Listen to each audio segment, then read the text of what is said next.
Round three team, welcome back. I am Rayfield, your host, and what we are doing here today is we are going to be going over just some value in the card. So, yesterday we talked about JDM, we talked about Carlos Prates. Well, today we're going to talk about everyone else in the card. So, I am going to pull up the odds here on the screen. Just bear with me. And we're going to go down and just try to find some value.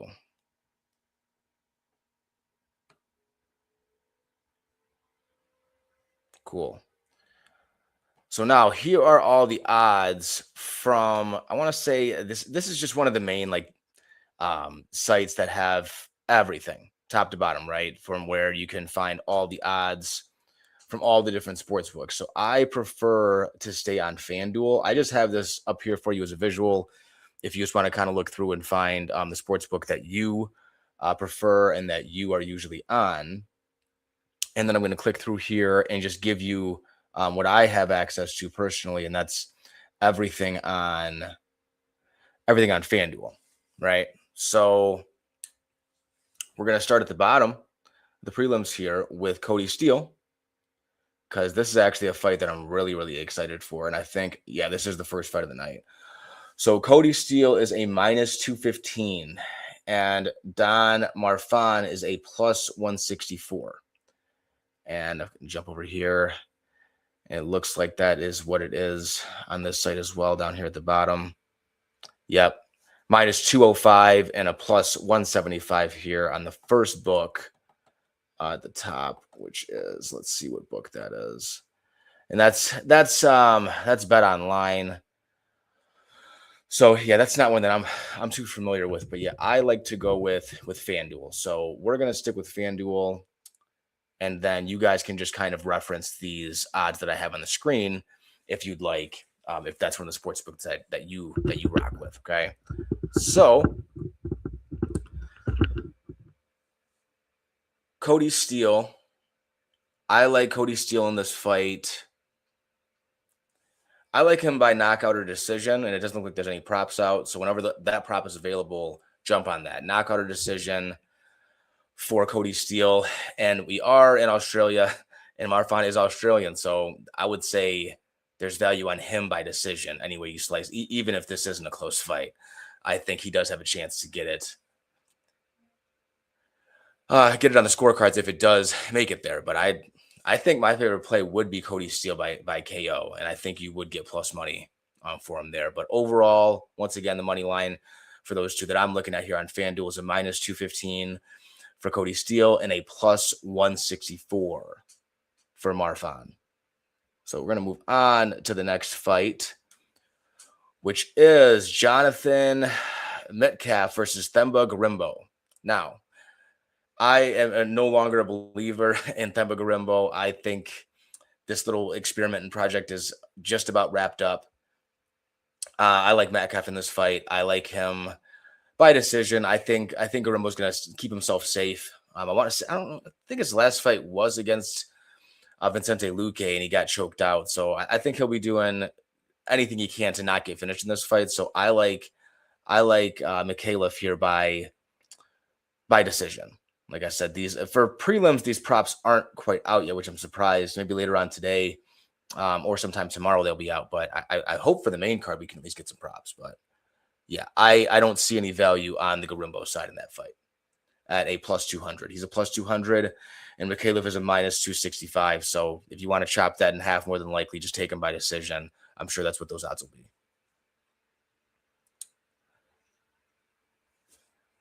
Ben Johnson and Wes Schultz. This fight's aligned a little bit closer than I was expecting. Wes Schultz is a decent fighter, but I think I like Ben Johnson here. Just on the money line straight up, it's close enough. Minus 168. I say just parlay that up with anything, and you're okay. I don't think at this time, anyways, that Wes Schultz is quite UFC level. Just my opinion. On to the next fight, Cody Thickness against Vince Morales. I like Vince Morales here at a plus 108. I think he's, as of right now, one of the best underdogs on the card. I do think this line will flip, if not just get a little bit closer, and probably just go to a pick 'em, if you ask me. But yeah, I like Morales. Thickness is good, but not a lot of power. He has really good movement and very good volume, but just not much power behind what he's doing. I think Morales just has a little bit more intent. So I like Morales here in this matchup at a plus 108. I think you can just take him straight up. Jacob Malkoon versus GM3 Gerald Mearshart. Mearshart has just not been looking good lately, and the sports book is telling that story for you with a plus 700 for Mearshart, which is absolutely crazy. I was not expecting this, and a minus 14, a minus 1,400 and 500. I'm sorry, minus 1450. 1,450. Okay, is the number there? Over a minus 1,000, almost a minus 1,500, and that's way too much for the UFC, and way too much for Malkoon. Because even with the form that Mearshart's been in, he's still a serviceable fighter. I mean, and when he gets it, if he can get into top position, he can lock in a submission of his own here. And I don't know. I mean, I wouldn't play around with a minus 1,500. I mean, if you want to take him by KO, because that's more than likely what's going to happen in this fight. But I would just say to stay away from a fight like this, unless you're going to take a little flyer on GM3, maybe by submission or just straight up in a parlay with some other dogs that you like. Because a plus 700 is it's worth something, right? It's worth a sprinkle, a little sprinkle of something. So on to the next fight here, Junior Tafa versus Kevin Christian. Yeah, they got Tafa as a minus. Is this a minus 220? That's something. I don't. Yeah, I'm not a huge fan of the Tafa brothers. I think they're tough guys, but I think that's about where it stops. I think they start getting tested, they start getting pushed a little bit. They don't really want much to do with being in an MMA fight. They don't mind being in a fist fight, but an overall MMA fight is not something that the Tafa brothers enjoy. So if you're just gonna stand and throw hands with them, sure, but I think Kevin Christian, I don't know if he's going to oblige in that way. We'll see. I like Kevin Christian here at a plus 168 on FanDuel. I like him just straight up. I don't think you can trust the Tafa brothers. Definitely not at plus money. That's just my opinion. Don't mean to be too disrespectful. Like I said, tough guys. They can hit hard. They have decent hands, but yeah, that's just not my taste for fighters. Next fight, Cam Rouston versus Robert Bryshak. I like Cam Rouston here at a minus 168. Got Bryshak coming back at a plus 146. Rouston's just been looking great lately. He's going to be at home. He's got the momentum, and I think this line should be a little bit wider, if you ask me. So I like Rouston here at a minus 168, but Bryshak is an extremely tough gentleman as well. So that's not bad plus money on the other side. But if my pick overall for the weekend is Cam Rouston, and I think I'm just in my decision. Whenever you can find that at will be a really good number.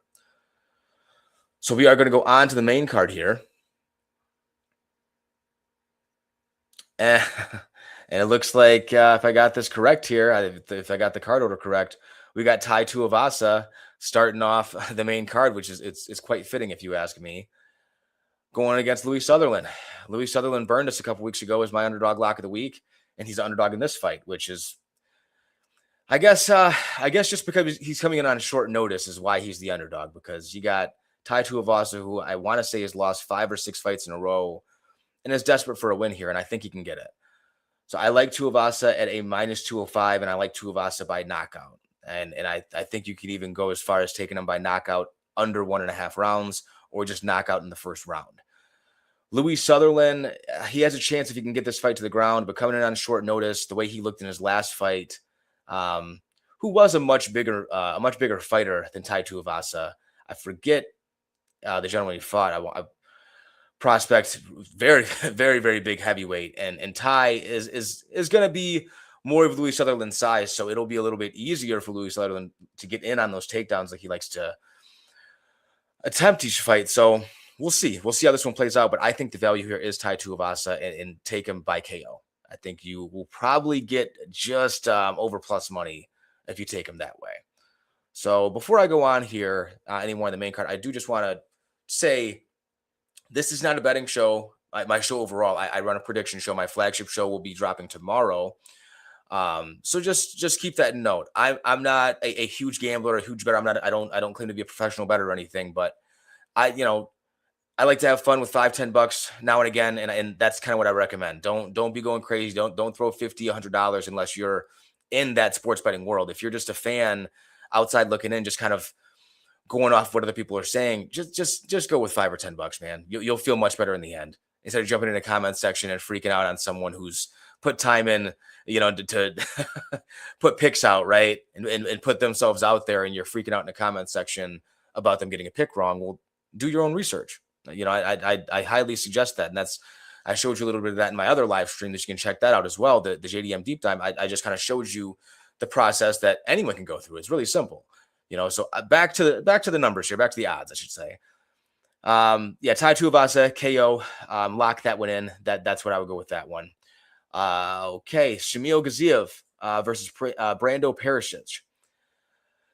He got Shamil Gaziev at a plus 108 and Brando Perisic at a minus 136. I think this line is very appropriate. I think this is going to be a fairly close fight until one of these gentlemen finish it. Perisic hasn't fought the best competition, but he's going to have the size here and he's going to have the striking advantage. And Gaziev, he's got the grappling. We all know he's a dominant grappler, and he has pretty heavy hands as well. He hasn't looked in great form as of late. I don't really know what his last 4 or 5 fights look like, but what I do remember him doing is quitting on the stool in the 4th round against Jairzinho Rosenstrike. If I'm not mistaken, I want to say that's who it was against. He didn't want to fight anymore, and that wasn't a good look. So luckily for him, this is only a 5-round fight. And so he may be able to get this to the ground here. I'm taking Perisic in this fight, but I see the values on Gaziev at a plus 108. Absolutely. It's a close enough line. I think you can take either one of these gentlemen straight up. You can take Perisic by knockout or decision, or you can take Gaziev by submission or decision. I think this fight, it can end a number of ways, just like a lot of heavyweight fights can, right? So like I always say, heavyweight fights, don't miss it. You cannot miss heavyweight fights on a card. There's usually only 1 to 2 of them. So you're getting 2 in a row, which is kind of cool on this card, right? You're getting 2 heavyweights to start off the main card, which is not common. So I think they're wanting this to start off with a bang with these big guys fighting in the beginning of the card. And I think that's what they're going to get. On to the next fight here. Tim Elliott versus Steve Erceg. This is another fight I did not know was on the card until I started digging into this fight with Chase this past Sunday. So Tim Elliott is a plus 230. Steve Erceg is a minus 310. Guys, that's real shocked face. This is my first time really looking at all the odds. I don't like to look at the odds until I make my pick. I'm picking Erceg in this fight. I don't think Tim Elliott should be a plus 230. I don't. I think this fight more than likely goes the distance, and I think it's going to be a split decision. So that's how I say you take this fight. Take this fight to end by split decision. That's usually a juicy number. You can go one way or the other depending on who you're feeling, but I think this fight goes all 3. I do. I'm taking Erceg overall. But yeah, the value is on that plus 230. I think, Tim Elliott could definitely keep this fight in the grappling realm and keep Erceg very, very frustrated. I mean, we saw what Pantoja did, right? And Tim Elliott's not the level of Pantoja, but he's a similar pressure style grappler. So it's going to be interesting. That's going to be a fun matchup. So yeah, definitely don't miss out on that one. You cannot miss guys who are that light as well, right? They went to the top of the board all the way down to the bottom, right? It's kind of cool. Like you get the heavyweights for the first 2 fights, and you get is this flyweight or bantamweight? I want to say this is flyweight. Tim Elliott and Steve Erceg. So if not, either way, I mean these guys are they're smaller, they're quick, and they're really exciting to watch. So on to the next fight here. Man, is this really this short of a main card? Do we only get 1, 2, 3, 4, 5? Yeah, just 5 fights. A normal main card, I should say. Guess we were just spoiled with that one last week. I want to say there was 6 fights on the main card. So that is the feature bout. Tim Elliott, Steve Erceg. So the next fight here is Beneil Dariush and Quillan Salkill. Beneil Dariush is a plus 350. Salkill's a minus 520. I think they got that one priced appropriately. I thought it might have been a little bit wider, to be honest. I don't see many paths to victory for Benny in this fight. I don't really see value on the plus side here with Benny Dariush. You hear the tone of my voice when I'm saying this because I am a Benny fan, and I don't like seeing old veterans get brutally knocked out toward the end of their career. I'm not one to celebrate people going out like that. I know a lot of fans enjoy that kind of stuff, but there's very few fighters who I really enjoy seeing getting flatlined and just laid flat towards the end of their careers when they've put in a lot of just a lot of work, and they've given a lot to the sport and a lot to the company, specifically the UFC, and then they prop them up in situations like this, and that's the nature of it. That's a part of it, right? But that's just tough. So I say you go Sal killed, KO 1 or 2. You might you'll probably, I don't say you'll get plus money, but you might get a like a minus 150 or something like that for that number. Let's see if that's available right now. Sometimes they have. So yeah, it looks like they do have that available. So let's take a look. So KO rounds 1 or 2 for Sal killed is a minus 115. So see, I was right there for you. I'd call minus 150, minus 115. So I say that's where you go. I say that's the value. If you're saying, you're for sure that you think Benny's going to survive that first round, which I can't personally say that, but if you're absolutely sure about that, you go ahead and take Sal killed by KO in the second or third round. That's how you get plus money out of this fight, and that's plus 270. Okay, that's really all I see. That's all I see when it comes to this fight value wise. So we are going to move on to the main event. And this is going to be my first time looking at the odds for this fight. I really don't like doing this because I haven't even broken this fight down. I haven't done tape yet. I don't like looking at the odds before I really do tape for the main event. The main event is the main event and co-main event are the main focus of my flagship show for tomorrow. So I really like to go in fresh and unbiased. But these odds are similar to what I've assumed. I've kind of seen things floating around here and there. It's a pick 'em, guys. There's no plus money either side. Minus 104 for Jack Della Maddalena and a minus 122 for Carlos the Nightmare Prates. And that's right. I don't think, unless you're a fan, there's no value for me on either side. I mean, if we're talking personally who I like more, I like watching. I love watching both these guys fight. So let's make that clear right now. But I really, really like watching Carlos Prates fight. I really enjoy it. I'm more of a fan of his, but as far as just breaking them down as analysts here, I mean, they're dead even. These guys are neck and neck. Carlos Prates is going to have a little bit of the size and maybe a bit of the power, but Della Maddalena is probably going to have the cleaner hands, the smoother technique, a little bit better footwork, and the volume. But he's not. He's going to be outsized a bit. So let's look at this a little bit, guys. Let's dig in here because I think the value here is later in the fight. If you're going to go either one way or the other, specifically knockout wise, I personally like, and I'll say this for every underdog value show, just for everyone who's new here. Ray Garrett, round 3. My favorite bet, just in general, is either fighter to win by KO in the 4th or 5th round. And now you usually have to go to specials for that. I don't even know if that one's going to be quite available yet. But what we can do is we can go just to the KO props and the round props. I'll do that for you. And I'll just pull this up. So if we're talking Jack Della Maddalena, rounds 4 or 5 KO for JDM is plus 1,000. If we're going Carlos Prates, rounds 4 or 5 KO is plus 650. So you can kind of just that goes to show you they what I was kind of thinking, just watching tape and looking at numbers. Prates definitely has the power, and the sports books think so as well, and he carries it late. These guys both do. These guys both have plenty of pop in their shots later on in the fights, and they've proved it. So this one's going to be interesting. I say you just take the over. And I appreciate everyone who's been in and out of the chat and who's everyone here with me now. I appreciate you. Just, doing a nice early stream here before work. I had to come at you with our underdog value show before the prediction show tomorrow. So I was coming at you with content every single day this week because I've been so excited about this fight. So not the best picture quality, I'm sure, but audio should be on point. I didn't do the whole double camera situation, and we avoided that echo today. So let's go to the rounds here before I let you guys go. All right. The over 3.5 is a minus 106. So I say that's where you go with it.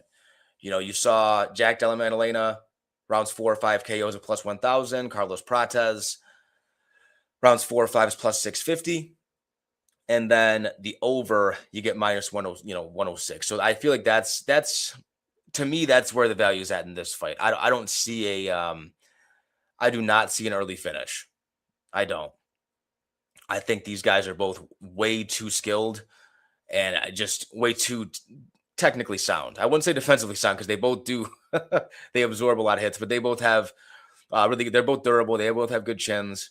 And I don't see either one of these fighters dominating one or the other. And I really don't see either one of them getting a finish. But like I said, if they do, I feel like it's going to be a situation where one of them feel like they're down in one of the later rounds and they feel like they have to get that finish and they're going to go after it.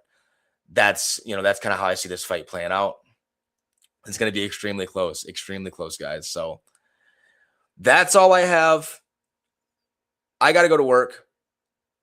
And I also got to drop my prediction show tomorrow for you guys. Okay. So we've had fun this week. This is going to be the last live stream until Sunday, round 3 dinner.